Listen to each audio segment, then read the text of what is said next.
What's up, everybody? We are live. You are live. I am live. Charlie Marlow talking to you here on the Charlie Marlow YouTube channel. I know it's been a while since it hasn't been a while since I posted. I uploaded yesterday, but I'm going to try to do at least one live stream per week. All right. So this is my live stream for the week.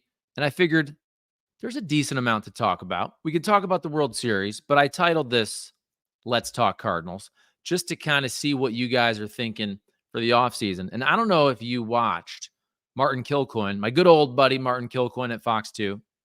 He had the sit-down interview with John Mozeliak, and they played it the other day during or right after. It was right after one of the World Series games. I can't remember which one, but they played this clip. You can go to fox2now.com. Of course, I used to work at Fox, so I'm biased, and Martin's my guy, but it was a very good interview.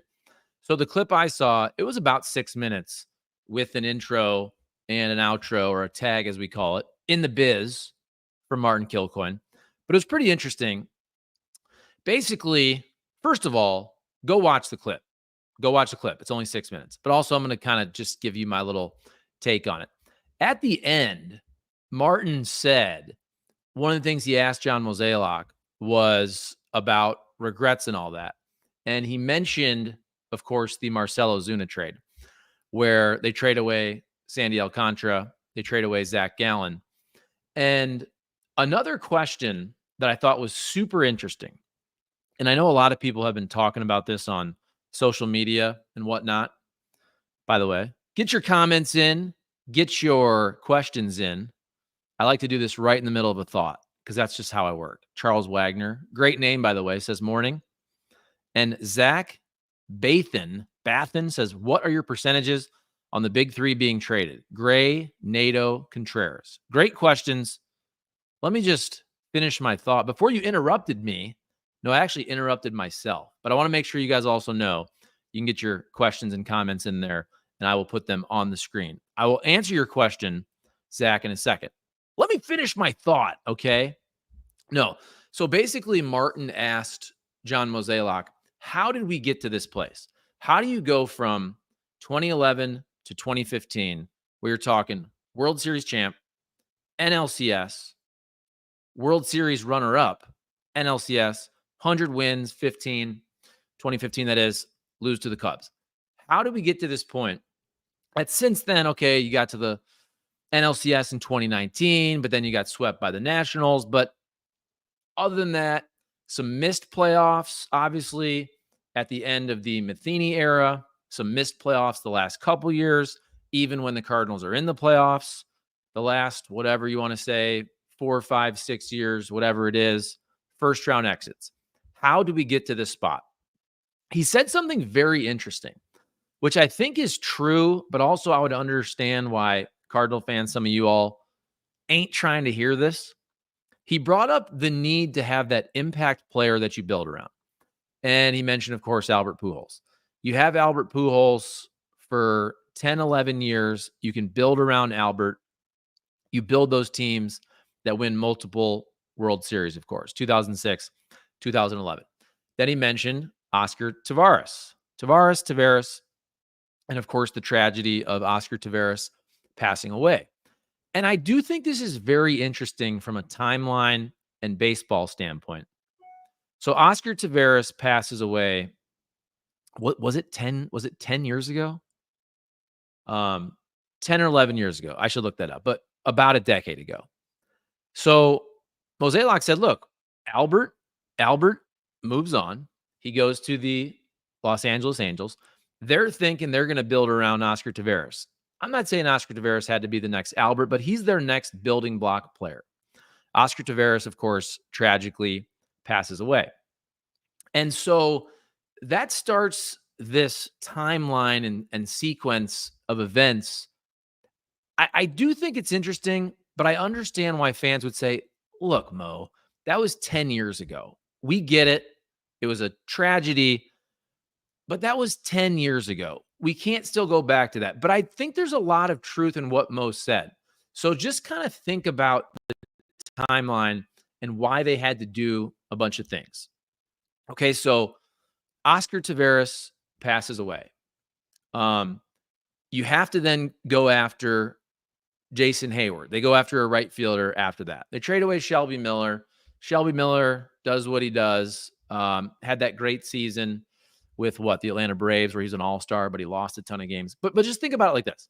Okay, so you're essentially always trying to replace Oscar Taveras. And by the way, the exact timeline on all these years of Hayward and all that, just work with me here. So you had Hayward, but I think Ozuna is more important. I can't remember the years. So Hayward was a Cardinal till 15. Hayward leaves. Hayward's a Cardinal for 1 year. Hayward, of course, goes to the Cubs, wins the World Series in 2016. But basically, the Taveras passing started the timeline of needing that impact bat, whether it's a right fielder, whatever position. But then they go get Marcell Ozuna. And this is what I think is interesting when you look at the timeline. You can trace back to the Oscar Taveras tragedy that then they go and they say, okay, we don't have that bat we're going to build around. We need to go get that bat because we no longer have it. At this point, Matt Holliday is at the tail end of his career. Not as productive, still really good, but not as productive as a couple years before. So they say we need to get that bat. They go out and they get Marcell Ozuna. What do they trade away?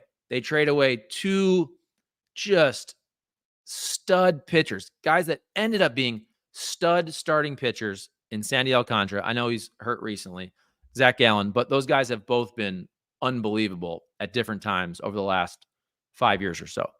So you trade away your pitching, where for years you got to those World Series and won those NLCS by developing your own pitching. So you just traded away essentially your two best prospects at the time. Flaherty was in there too. Again, the timeline, I'm not going to look it all up. Flaherty was great. He was an up-and-coming prospect as well. But you traded away two big-time pitching prospects, starting pitchers, to get Ozuna. It didn't work out well with Ozuna. You had him for a couple years. He was okay. It is what it is. He moves on. He's been better since he left. But also, you got that bat for a couple years. It wasn't for a long period of time. And also, he moves on. So you don't sign him long-term. You lose the pitching. Okay, so then you got to find the pitching. And I do think, so you guys are following me here. First of all, do you agree with Mo bringing this up? Do you think, hey, that was 10 years ago. We need to move on. No more excuses. But I do think the timeline of the franchise falling into this place of mediocrity is really interesting. And I think there's a lot of truth to what John Mozeliak said, but also decision-making after that could have been better as well, right? Randy Arozarena trade for Matthew Liberatore. There's a lot of things you can point to. Free agent signings. And again, the timeline is kind of all jumbled here. I'm going to go all over the place. But you got Mike Leake in there. You got Dexter Fowler in there. You got Brett Cecil in there. Some not very good signings, of course. The Matt Carpenter extension was not good at all. All I'm saying is there were a lot of poor decisions. But I do think there's a lot of truth in what John Mozeliak said of kind of it all started with the tragedy of Oscar Taveras passing away. And the Cardinals have been trying to play catch up ever since and have never really caught up. Now, because it's 10 years ago, I think at this point you go, hey, we get it. It was a tragedy, but a lot better decision-making in the last 3, 5, 7 years could have got you out of this hole much quicker. What do you guys think about that? Let's go to your questions and comments here. Let's see. Okay. So Josh Hill says Oscar Taveras passing, then Hayward leaving. Yeah, 2014. That's what I thought it was. I remember, was it during the World Series that the Royals won? I remember getting that news on a Sunday night. I think I was at Fox 2 on a Sunday night. Correct me if I'm wrong. I believe I was leaving the building, about to get in my car, and I looked at Twitter and saw that and went right back in the building knowing this was going to be the biggest story on earth. Let's see here. Ari's Ram 18. Good morning from Kansas City, Missouri. Bill Reloaded says, sounds like revisionist history from Mo. I think it's both, right? I think it's true. But they should have been able to bounce back quicker. A lot better decision-making after Oscar Taveras passes away prevents them from being in this hole of mediocrity and then falling off the face of the earth last year. There was a lot more decisions that could have been made better. But I think it's interesting. I think it was an interesting point. I wanted to get your guys' take on this as well. Let's talk sports. How you doing, good sir? I am doing well. Let's Talk Sports jumps in. What are we talking about? Sorry, I joined in the middle of your conversation. We were talking about Martin Kilcoyne's interview with John Mozeliak that aired the other night after the World Series. It's very good. Go check it out, fox2now.com. It's only like 6 minutes, the clip I watched. I thought it was interesting, wanted to discuss. Redbirds saying, we need another Hot Take Central reunion pod. Missed the show. We'll do some more stuff for sure. Let's see. Matt M says, Cardinals organization hasn't developed an impact position player in 10 years. Okay.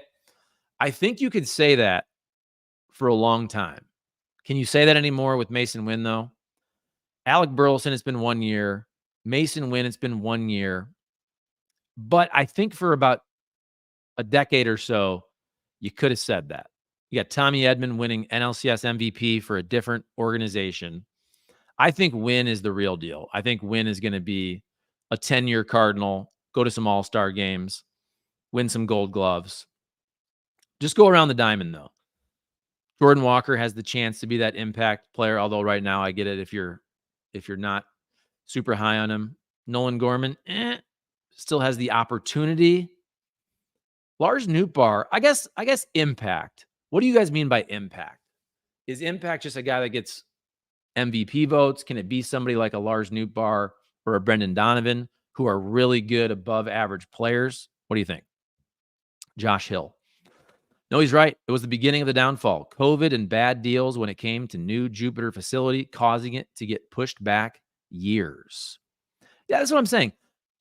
Also, I'm not here to just destroy Mo. I've criticized him many times. I just think there's a lot of truth to that. And I'm a history major. I love history. And this was when I covered the Cardinals a lot. I just do think it's interesting if you're writing a book that you can trace the downfall of the Cardinals, if you want to say the last 10 years or so, which was downfall compared to the greatness of 2011 to 2015. But then a lot of mediocre baseball. Last year was terrible. This year, even if the Cardinals made the playoffs, I don't think anybody thought the Cardinals were going to do any type of damage in the playoffs. So again, as somebody who likes to study history and learn history and go back, I do think it was kind of fascinating to just start that timeline of the Cardinals' demise and trace it back to Oscar Taveras. There's a lot of truth there, but also that was 10 years ago. You got to make better decisions. You got to be able to bounce back quicker. And they could have bounced back quicker if you don't move some of these guys, if you don't have some of these bad free agent signings, some of these extensions, like a Matt Carpenter. Even right now, how you liking the Miles Michaelis extension? Not looking good, folks, right?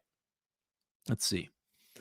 Jeremy Ping, if Cards by chance are in the running next year, will they make trades to improve or hold the course of rebuilding? And would Mo make the trades or Heim have a big say? I think Heim Bloom is going to have a big say in anything the Cardinals do over the next year before he takes over. I did a video on that last week, couple weeks ago, whatever it is. Let's talk sports. Happy Halloween to you too. Revolving Blades. Do you see us signing any top free agents? Absolutely not. No chance of signing big-time free agents. More likely they're going to get rid of some big-time guys. I think Arenado's gone. I just don't think there's any way Arenado wants to be here. Sonny Gray, we'll see. Wilson Contreras, we'll see. To me, and maybe a couple of them are gone. I have no idea. I just don't see a scenario where Nolan Arenado wants to stick around. That's my opinion. Let's see. Let's talk sports. I'm dressing up as someone who thought the Cardinals was going to win. We're going to win the World Series. Jim Hayes. Was he joking? Are you poking fun at my friend Jim, or did he put that on Twitter?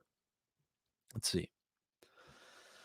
Adam Nelson. Good morning from Cape Girardeau. 2 things for me. Pitching pipeline drying up and the Schilt move. There you go. Do you think if Schilt had been extended, we'd be in the same position? Thanks, man. I think moving on from Schilt was a bad decision, but it's just like now with Ollie. Ollie is not the biggest problem. He just isn't. It's a drafting, developing, deal-making problem. Who to keep, who to trade. That's the problem. The manager, look, it's important. It is not nearly as important as the organization and how they're drafting and developing talent and knowing who to keep and knowing who to move on from and when to move on from guys when they're at close to peak value, not what we've seen in recent years where they give the Dylan Carlsons and Tyler O'Neills of the world 47,000 chances, and then they have to trade them away for nothing. In many cases, these guys leave and are better elsewhere. Let's see. Eric Letford. I hope the Cardinals at least keep some pieces and not trade everybody away. They're not trading everybody away, but I think some of the big dogs, at least one. I think Arenado's gone. Keith Adams, nope. Let's talk about most constant low-hanging fruit instead of really getting free agent pitching. But also, you don't want to sign the big free agent pitcher that doesn't work. Max Scherzer was the big miss. There's another huge miss. Not signing Max Scherzer. In my opinion, you pay for the studs. I know Scherzer was hurt a lot, but that was really more his last deal. I mean, the deal he signed with the Nationals, I feel like he was healthy a lot. Helped him win a World Series and was great, winning Cy Youngs and all that. Bill Reloaded. Who's to say Oscar Taveras wouldn't just end up like Walker or Gorman? That is fair. That's a fair point to make. Joseph Pilaster. I'd like to see a Gorman and Baker platoon at first. Gorman is a poor fielder, but I want that power. Yeah, this is the year to give Nolan Gorman every opportunity to see what he has. When you're in this mini whatever we're calling it, give him a shot. Give him 500 at bats. See what you got. 2026 is when you're looking to do things again. We got to see what a lot of people got here in 2025. Nolan Gorman, Jordan Walker. If you want to give Luken Baker a look, if you want to give some of these starting pitchers a look, a McGreevy, whatever with Graceffo, let's see what they got. Phenom 568. Are they even going to be able to move Arenado without eating that contract? The contract is not as bad as you think. I looked this up. Isn't it? Correct me if I'm wrong. Isn't it 32 million, 27 million, 15 million? I think that's what it is. Not as bad as you think. It's not that 35 million AAV. Correct me if I'm wrong. I believe that's what the contract is. Okay, let's talk sports. He said that last year during a Matt Holliday interview about Oscar Taveras you're talking about. Josh Hill, Cards did hire 6 new position players for player development. 6 new positions for player development. 3 hitting instructors and 3 pitching instructors. Goold just announced STL not picking up options of Middleton, Lynn, and Gibson. Oh, so we have breaking news? Look at that. I'm just taking your word for that. This is why you always have to be on the old Twitter X, whatever we're calling it these days. So Derrick Goold just reported that. This is where it pays to be live, folks. Let's see. Let's see what we got. Let's see what we got. Here we go. Oh, man. See, I should have checked Twitter before I came on. I was very busy with the Kenny Wallace YouTube channel, doing a lot of stuff. We just posted our first little clip. Herman Schrader, Kenny Wallace, Ken Schrader. So I was doing that. I have to get off in like 5 minutes because I have a meeting with the folks at Dirty Mo Media at noon. So Derrick Goold reports Cardinals are not picking up the 2025 options for Kyle Gibson, Lance Lynn, or Keynan Middleton. Each has a $1 million buyout. John Mozeliak says the team is seeking, quote, maximum flexibility with the decisions. News posted to STL today, hashtag Cardinals, hashtag MLB. So that's from Derrick Goold. Give Derrick Goold all the credit there. Cardinals are not picking up the 2025 options for Kyle Gibson, Lance Lynn, or Keynan Middleton. So there you go. There you go. A couple spots in that rotation opening up. At least 2, right? What's up with Miles Michaelis? But you got to think McGreevy, does he get a shot? I mean, whatever the heck's going on with Zach Thompson, obviously Andre Palante deserves a shot for sure. You got Sonny Gray. You got Eric Fetty. What's you going to do with Miles Michaelis? But there you go. Breaking news. Derrick Goold. How about that? Cardinals not picking up the 2025 options for Kyle Gibson, Lance Lynn, or Keynan Middleton, who, of course, didn't even pitch. He was hurt all year long. Eric Letford, when will the Cardinals have a TV deal? They had all last season to get one, but that was awkward. Everything going on with Bally's, whatever the hell they're calling it. What are they calling it? FanDuel Sports. Mother Goose, my guy Goose, he's a member. Hey, Charlie, have a great Halloween. Enjoy the time with the kids. Far more important than Cardinals baseball. That is true. Ryan Graber, with the super thanks, giving us $2. Appreciate that, Ryan. What's JJ Weatherholt's ceiling? I don't know. I like to admit when I don't know things. I know that he could have been the number 1 overall pick. And what'd you get him at? What was the pick? 8, 9, 7, whatever it is. So potential value there, obviously, if he truly could have been. So he was banged up. There are people that know prospects way better than me at this point in my life. So I'm just being honest. Let's see. Jeremy Ping, the last stud Cards signed was Matt Holliday. When was that? 2013? No, that was 2009. That was after the 2009 season. Remember?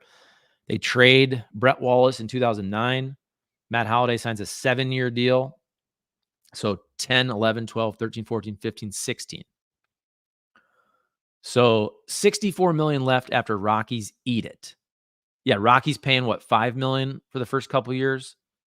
So I'm trying to do my math. This is Arenado's deal. $32 million plus $27 million is $59 plus 15 is $74 minus the 10 from the Rockies equals $64 million. That's not that bad. I mean, we're talking an AAV of 21 and some change million bucks for Nolan Arenado. I know he's a little bit older, but that's not bad. I don't think you'd have to eat a ton of that salary. Depending on, do you want to just dump the salary? Do you want to get prospects? There'll have to be a little give and take there. Eric Ledford, how many more chances will the Cardinals give Gorman? Well, you better give him a chance next year. What else are you doing? Let's see. Let's talk sports. No, Jim Hayes joked about dressing up as someone who thought the Cardinals winning the World Series last year during a Matt Holliday interview. Okay, was that on our show, Hot Take Central? Is that what you're saying? What are your thoughts on the big three? Who stays, who goes? Is that what you're saying? I think Arenado goes. I got to go quick here because I do have a meeting. Let's see. Joseph Pilaster. Yankees showed last night they need much better fielding and closer. Man, that inning, the errors, not covering first base. Dang. Let's see. Gibson might be back at a lesser deal. Hope they re-sign Gibson on restructured contract. Get the likes up, guys. Hit that like button. Hit that subscribe. Will Tink Hence be in the big leagues in 2025? By the way, there's another thing. Tink and Quinn Matthews, probably more like 2026 as starters, maybe cup of coffee in the bigs, 2025 as relievers or a spot start, something happens. Very interesting. Okay, let's talk sports. I hope the meeting goes well. There we go. Thank you for that. I got to go, guys. Hey, thank you for watching Triad Bank. There it is. Triad Bank, triadbanking.com. Please support the sponsors. Best thing I ever did for my rental property business, taking all my commercial loans from a big national bank that doesn't care about me over to a local bank, Triad Bank in beautiful Frontenac. I just talked with my guy, Matthew Tobin, yesterday. We got to redo the line of credit every couple years, so it's coming up in November. Customer service top-notch with Triad Bank. St. Louis Lawn Care, stllawn.care.com. Cutting your grass in the winter, the treatment, they'll make your grass look great for the spring. You have STL equipment, St. Louis equipment, stlmowerrepair.com. Buy big-time mower like the Skag, the Hustler, the Wright brand. Get your mower repaired. Small engines. You got the Crest battery-operated trimmer I bought, which is great. I have a Husqvarna blower. That's the fuel mix. Unbelievable. And, of course, Corner Butcher and Chop House in... See, it used to be in Fenton. Now it's across the road, which I believe is Valley Park. But also you have Corner Butcher West in Ellisville. I got to go out there because that's the shop that has all the stuff now. Over there at Chop House, it's a restaurant with a meat case now. You got Corner Butcher West in Ellisville. That has everything, all your meats, cheeses, bread, everything, take-home dishes. It's fantastic. Trade Helsley now, says Joe D. Another interesting thing, we're going to do a lot of Cardinals offseason talk. Hopefully some stuff happens. We already had it today. Derrick Goold reporting Cardinals not picking up the option on Keynan Middleton, Lance Lynn, Kyle Gibson. I got to go. I was going to do this earlier, but I got caught up with work. I have a meeting in 3 minutes. I got to bounce. Thank you so much for watching. Comment, like, subscribe. Love you all, and I will see you soon. End stream. Peace.